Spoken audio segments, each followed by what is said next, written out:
Hola, ¿qué tal? Mi nombre es Iván Carrillo. Iniciamos el noticiero científico y cultural iberoamericano NSC.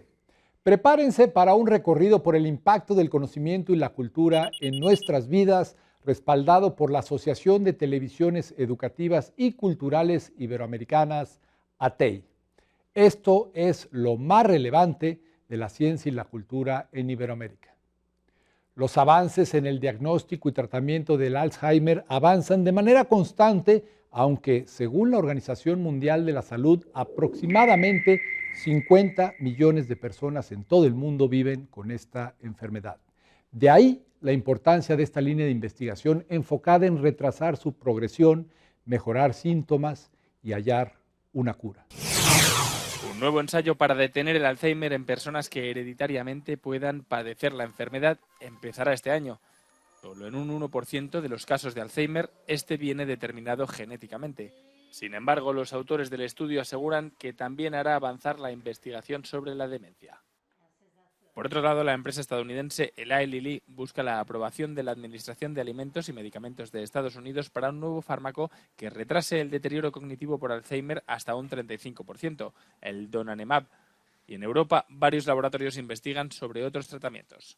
We're actually about to start a trial called primary prevention in people with genetic Alzheimer's disease. They know they have a mutation, but they are 25 years or so before they're due to get symptoms.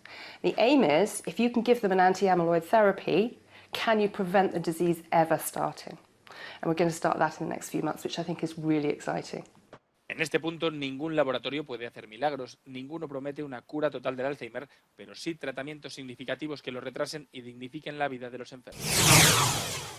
A través del tiempo, la historia humana ha quedado marcada por desastres que van más allá de la mera catástrofe natural. Los desastres químicos, desde explosiones devastadoras hasta derrames tóxicos de proporciones inimaginables. Estos eventos han dejado una huella indeleble en nuestro entorno. A lo largo de la historia han ocurrido diversos desastres químicos, algunos de ellos con daños irreparables. En septiembre de 1921, la planta BASF, con un silo de 4.500 toneladas de sulfato y nitrato de amonio, explotó cuando los trabajadores decidieron usar pequeñas cantidades de dinamita para extraer los elementos más fácilmente, provocando la destrucción del 80% de los edificios y un cráter de 125 metros de largo y 19 metros de profundidad. 500 personas murieron y hubo más de 2.000 heridos. Otro desastre ocurrió en abril de 1947. El navío francés SS Grand Cram, cargado con 2.300 toneladas de nitrato de amonio, presentó un incendio en la bodega de carga. Los intentos para controlarlo fallaron. Se ordenó utilizar el sistema de vapor para extinguirlo. Sin embargo, el vapor combinado con la temperatura elevada provocaron una explosión de gran magnitud. Todo el puerto se vio dañado. En diciembre de 1984, la fábrica de pesticidas de la empresa Unión Caribe tuvo una fuga, liberando 30 toneladas de isocianato de metilo a la atmósfera. El gas altamente tóxico llegó a Bhopal, provocando en los habitantes tos, irritación y sofocamiento. 8.000 personas perdieron la vida al inhalar este gas y otras 8.000 por enfermedades derivadas de la explosión. Este desastre es considerado el más grande en la historia contemporánea. Durante los últimos años, accidentes como el derrame de cianuro en la bahía Mara en Rumania en enero del 2000, la explosión de 300 toneladas de nitrato de amonio en una planta de fertilizantes en Toulouse, Francia, en septiembre de 2001, y una serie de explosiones en la planta de anilina Saint-Gilles provocaron un derrame de benceno y nitrobenceno en el noroeste de China en noviembre de 2005. Como estos, son muchos más los desastres químicos que han impactado tanto al medio ambiente como a la salud humana. Buenas noticias para un mundo donde la demanda de energía crece sin cesar y la necesidad de soluciones sostenibles se vuelve apremiante. La fusión nuclear, el proceso que genera energía en el interior de las estrellas y que busca ser replicado en la Tierra, ha anunciado un avance importante. Nuevo experimento de fusión nuclear en Estados Unidos. El Laboratorio Nacional Lawrence Livermore de la Universidad de California anunció el lunes haber repetido una reacción nuclear que produjo más energía de la que se usó para provocarla. Los científicos ya habían logrado esa hazaña en diciembre pasado, pero en esta ocasión la prueba produjo un rendimiento mayor. La fusión nuclear es considerada una fuente de energía limpia, abundante y segura, que podría permitir a la humanidad romper su dependencia del carbón, el petróleo, el gas natural y otros hidrocarburos que están provocando una crisis climática global. Pero queda un largo camino por recorrer antes de que sea viable a escala industrial, proporcionando energía a hogares y empresas. Las centrales nucleares utilizan actualmente la fisión, la división del núcleo de un átomo pesado para producir energía. La fusión nuclear, en cambio, combina dos átomos de hidrógeno para formar un átomo de helio más pesado, liberando una gran cantidad de energía. Este proceso ocurre dentro de las estrellas, incluido el Sol. En la Tierra, las reacciones de fusión se pueden provocar calentando hidrógeno a temperaturas extremas dentro de dispositivos especializados. Al igual que la fisión, la fusión está libre de carbono durante la operación, no presenta riesgo de catástrofe nuclear y produce muchos menos desechos radioactivos. En el horizonte de la revolución energética, una alianza poderosa se está gestando: la mezcla de gas natural con hidrógeno verde. Este tándem tecnológico no solo promete transformar nuestra matriz energética, sino que también puede ser un catalizador clave en la lucha contra el cambio climático. Álvaro Cisternas se apresta a hervir agua para cocinar en su hogar. Algo tan trivial para muchos, pero que hace unos 8 meses para él es distinto. Su casa es una de las más de 2.000 propiedades de La Serena y Coquimbo que reciben en sus tuberías gas mezclado con hidrógeno verde. Este gas, ahora con la inyección de hidrógeno, está un poco más... Se nota la diferencia de la rapidez. Te hierve mucho más rápido las cosas que tú estás cocinando, el agua del calefón calienta más rápido, quiero decir, de la ducha, y eso ha repercutido en un resultado bien positivo. En noviembre del año 2022, la empresa Energas implementó este inédito proyecto en La Serena y Coquimbo, ciudades donde la radiación solar y los fuertes vientos que motivaron la construcción de varios parques eólicos permiten producir electricidad. Con esta energía limpia realizan la electrólisis para separar los componentes de la molécula del agua, aportando oxígeno al ambiente y generando además hidrógeno verde, que es mezclado con el gas natural. Toda esa infraestructura que hoy día funciona con gas natural puede ser operada en el futuro eventualmente con hidrógeno verde. En un 100% no lo sabemos, pero sí en un porcentaje relevante. Y este es un primer pasito que va a probar en la práctica en 2 ciudades reales que se puede replicar el blending en otras ciudades del mundo. El gas natural es transportado en estado líquido en camiones a menos 174 grados Celsius. En esta planta de Coquimbo se trasvasija y se almacena para luego volver a su estado natural en estos regasificadores. Luego se odoriza y en esta unidad se genera el blending o mezcla. Actualmente, un 3,2% del gas que llega a los hogares corresponde a hidrógeno verde. El porcentaje aumentará paulatinamente hasta llegar a un 20%, de manera de no requerir modificaciones en los quemadores de los artefactos domésticos. La Universidad de La Serena tiene a cargo el monitoreo de este proyecto. El doctor en Ingeniería y director de la carrera de Ingeniería Civil, Cristian Chávez, nos explicó el impacto que tendrá esta iniciativa al estar en plena ejecución. Cuando lleguemos a un 20% de inyección de hidrógeno en la red de gas natural, vamos a tener una reducción de aproximadamente 340 toneladas de dióxido de carbono al año. Solo por esos 2.100 hogares aproximadamente donde está prestando servicio la empresa. Los usuarios no solo notan el cambio en sus artefactos, también están conscientes que están contribuyendo al medio ambiente. Y lo más relevante, sin que esto haya implicado un alza en el precio de sus cuentas. Maravilloso. Tenemos que ver el futuro de la contaminación que tenemos y hay que bajarla. De alguna manera tenemos que buscar los medios para tener un mejor ambiente para el futuro de nuestros nietos, de la gente que viene más adelante, porque como estamos en este minuto no estamos bien para nada. Una contribución real a la descarbonización en un país tan diverso y con tantas fuentes de generación de energías limpias que no hace descartable que en un futuro no muy lejano se pueda exportar hidrógeno verde desde Chile y con una innegable ventaja territorial, si consideramos que, por ejemplo, desde el desierto de Atacama al puerto más cercano hay tan solo 180 kilómetros, lo cual redundaría en precios más que competitivos. En el corazón de las megaurbes como El Cairo, la lucha por el espacio verde se vuelve crucial para mitigar los desafíos ambientales y mejorar la calidad de vida.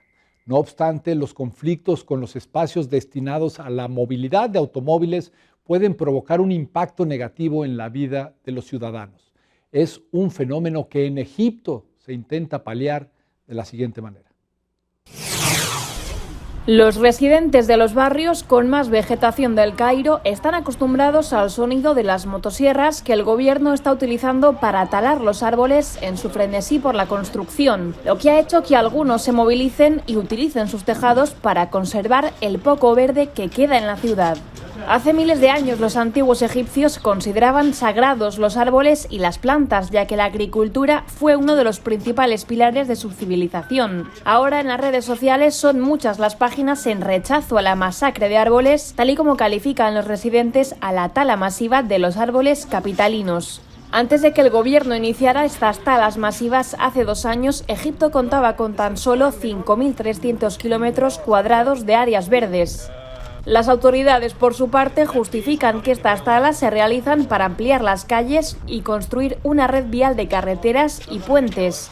Ante esta situación, hace 2 años, los ingenieros agrícolas Hossam Shaban y Eslam Shams al-Din fundaron una iniciativa para convertir las azoteas, calles, terrazas e incluso las paredes de los edificios en espacios verdes.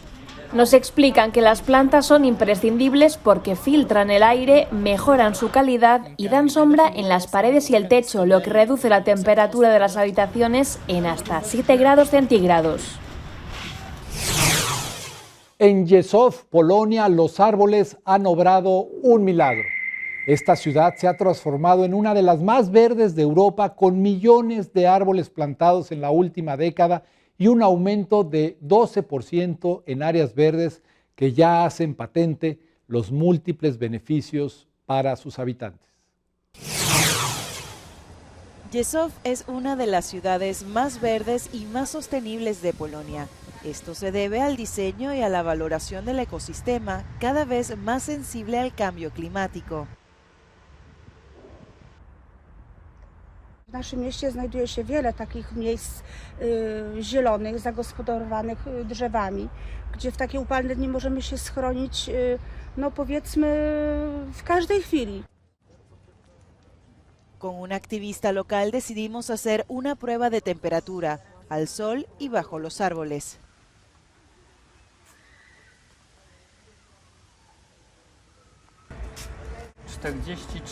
już.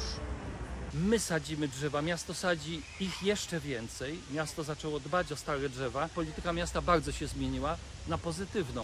Los árboles son una especie de aires acondicionados naturales y gratuitos. Son captadores de agua y crean un microclima que hace que bajo los árboles la temperatura es notablemente inferior a la que se registra en un banquillo bajo el sol.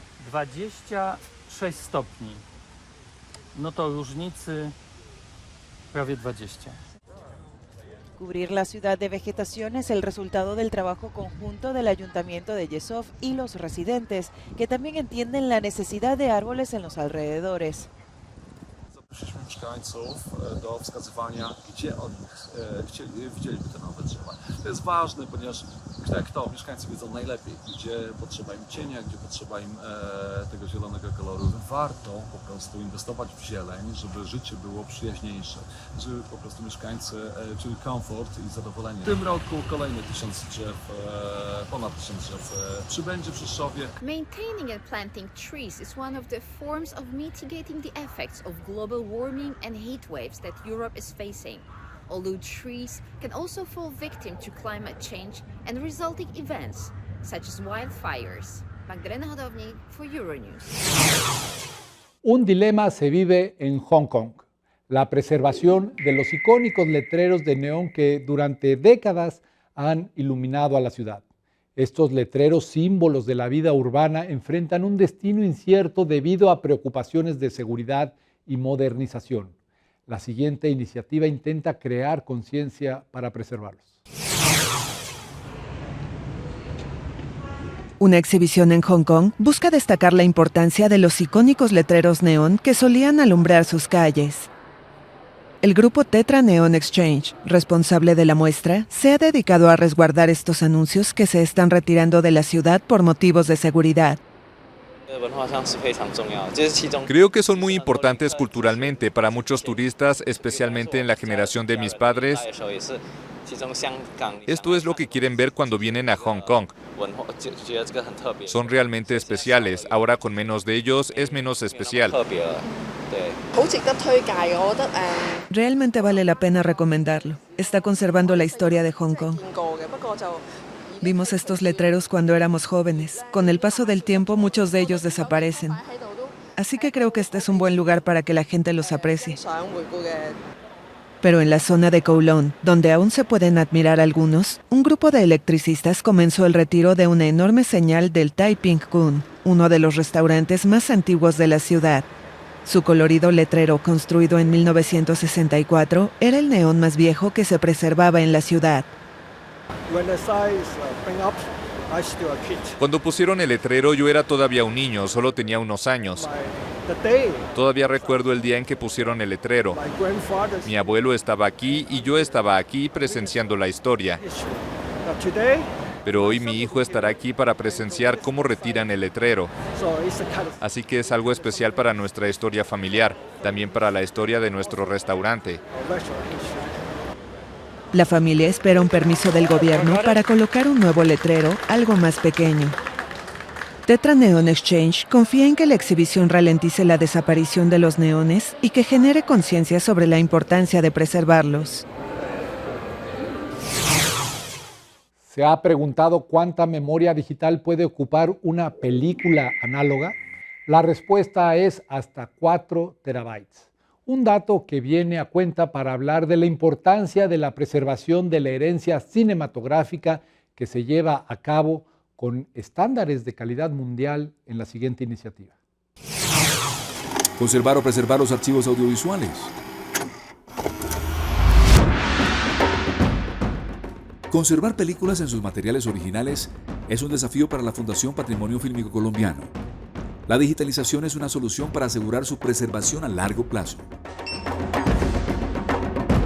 La conservación y la preservación son los procesos que se requieren para tener acceso y disponibilidad de los contenidos, que son lo más importantes, las obras y registros en imágenes en movimiento, que un archivo audiovisual salvaguarda.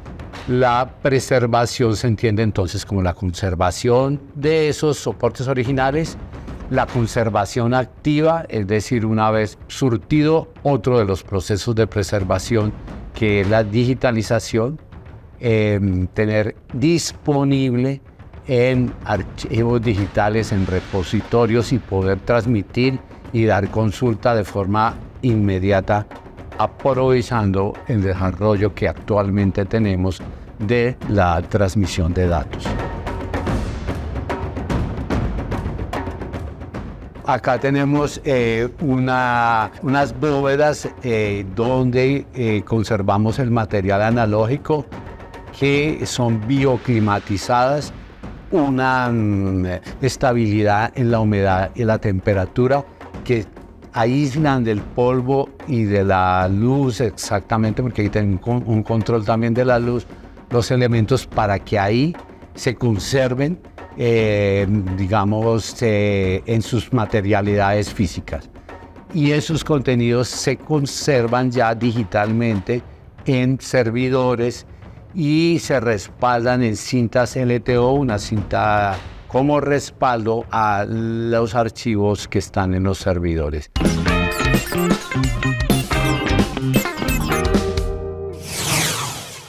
Antes de la era de los códigos de barras y las bases de datos electrónicas, existieron las marcas de fuego.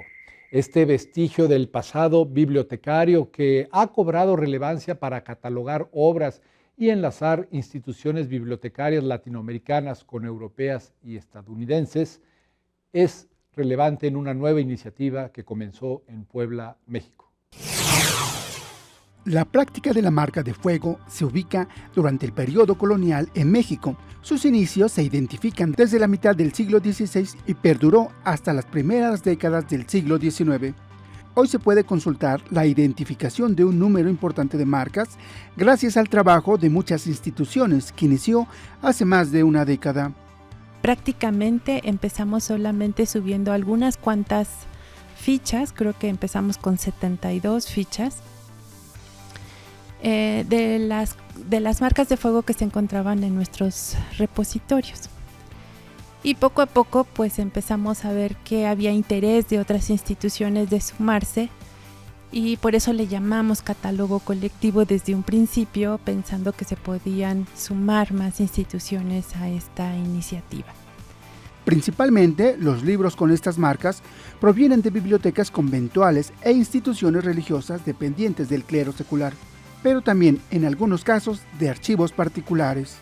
Que una de las cosas que ha sido muy interesante es que a veces hemos lanzado algunas marcas que no sabemos su procedencia, porque son ejemplares que se quedan solos, dispersos de la colección que realmente los debería de contener.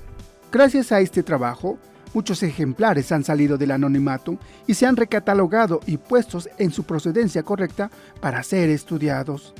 Ahora, lo que nos fuimos dando cuenta con el tiempo es que varias instituciones del extranjero se han basado en él para catalogar ese 2, 3, 4 ejemplares que también están dispersos y están en sus colecciones, y ellos dominan poco ese tema, ¿no? Entonces imagínate, si a nosotros uno separado nos cuesta trabajo, a ellos 3 ejemplares sueltos pues mucho más.